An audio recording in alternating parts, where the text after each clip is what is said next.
আসসালামু আলাইকুম। আজকে আমি আপনাদের সাথে শেয়ার করব শীতকালীন সবজি দিয়ে মাছের ঝোল। প্রথমে কড়াইয়ে দিয়ে দিলাম সয়াবিন তেল, পেঁয়াজ এবং কাঁচামরিচ খুব ভালোভাবে ভেজে নেওয়া হয়ে গেলে দিয়ে দিচ্ছি সামান্য একটু পানি। এ পর্যায়ে এসে দিয়ে দিলাম হলুদ গুঁড়া, লাল মরিচের গুঁড়া,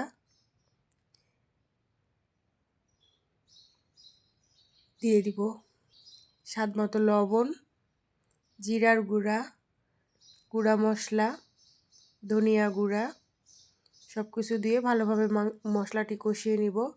নিয়ে মাছগুলো আমি মশলার সঙ্গে কষিয়ে নিব। একে একে সবগুলো মাছ দিয়ে দিলাম, দিয়ে নাড়াচাড়া করে মশলার সাথে খুব ভালোভাবে মিশিয়ে নিব। মেশানো হয়ে গেলে কিছুক্ষণ আমি কষিয়ে নিব মাছগুলো।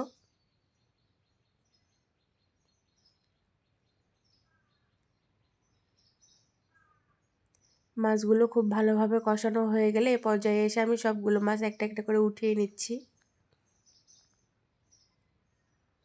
সবগুলো মাছ উঠানো হয়ে গেলে আমি কেটে ধুয়ে রাখা সবজিগুলো দিয়ে দিচ্ছি।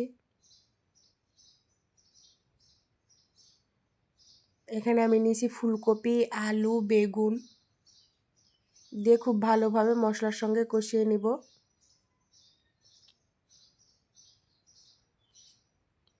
সবগুলো সবজি আমার দেওয়া হয়ে গেছে। এখন আমি খুব ভালোভাবে নাড়াচাড়া করে মশলার সঙ্গে কষিয়ে নিব।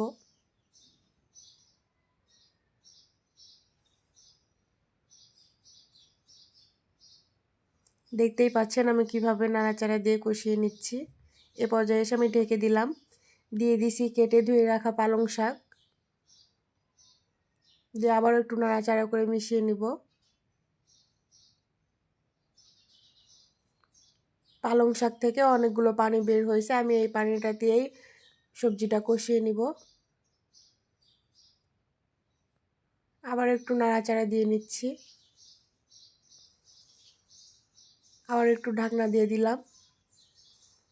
বারবার ঢাকনা দিয়ে খুব ভালোভাবে ভাপে ভাপে কষিয়ে নিতে হবে।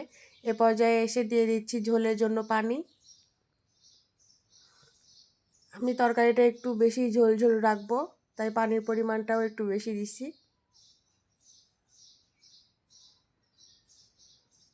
আবার একটু নাড়াচাড়া দিয়ে নিচ্ছি।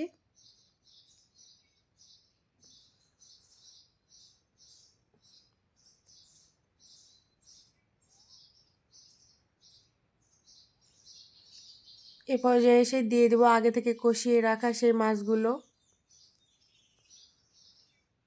মাছগুলো দেওয়া হয়ে গেলে কিছুক্ষণ ফুটিয়ে নিলেই আমার তরকারিটি রেডি হয়ে যাবে।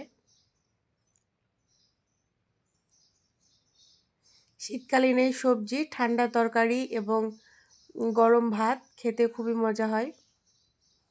আমার সবগুলো মাছ দেওয়া হয়ে গেছে। এখন আমি ঝোলটা খুব ভালোভাবে ফুটিয়ে নিব।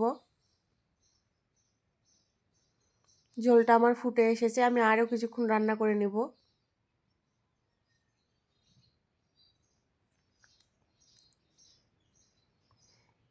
কিছুক্ষণ রান্না করে নিলেই আমার তরকারিটি রেডি হয়ে যাবে।